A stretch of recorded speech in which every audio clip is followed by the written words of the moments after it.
কি অসুখ? এই ধরেন পেটে ব্যথা, এই সময় ভালো থাকে, সময় ভালো থাকে না, এই অবস্থা আছে। বাড়ি কই? আমার বাড়ি হলে পাবনা। পাবনা? এখানে কই থাকেন? কাঁড়াল করা থাকে। কাঁঠালতলা থাকে। আপনার ছেলে মেয়ে না? ছেলে মেয়ে নাই গা, ও থাকি নাই। ধরেন ও দেশ বাইরে তোরা কাজ কাম করে হালাবাদের কাম করে নিজের পেট চালাবি না, নিজের পেট চালাবে। এই যে এসে একলা পেটে ধান্দা খাই কা, কি করবো? গরিব মেয়ে শান্তি নাই। এই আপনার মনে করেন যে এখন কোনো মতন করে চুলি আনি খাই, এই পর্যন্ত। এভাবে চলতেছে? হ্যাঁ, এইভাবে। এখানে আপনার কে দেখাশোনা করে? এনে কেউ নাই কাকা, আমি একাই। আপনার খাওয়া দাওয়া কে দেখে? খাওয়া দাওয়া আমি যায় ভদ্রের কুড়ি টুড়ি লিয়ে সন্ধ্যা রাঁধে।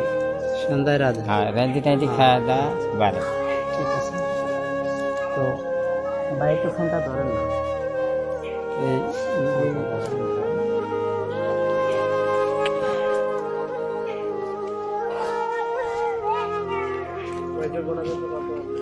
এখানে 1000 টাকা আছে। আপনার যেটা ভালো লাগে ঈদ উপলক্ষে, আপনার যেটা ভালো লাগে, যেটা কিনতে মন চায়, যেটা খাইতে মন চায় সেটা খান। হ্যাঁ, ইনশাআল্লাহ। দোয়া করবেন আমাদের এই সংস্থার জন্য। এখানে একটা সংস্থা আছে অসহায় মানুষের বন্ধু, সেখানে দোয়া করবেন যাতে আমরা আমাদের মতো মানুষদেরকে আমরা পাশে থাকতে পারি। ঠিক আছে? আল্লাহ হাফেজ।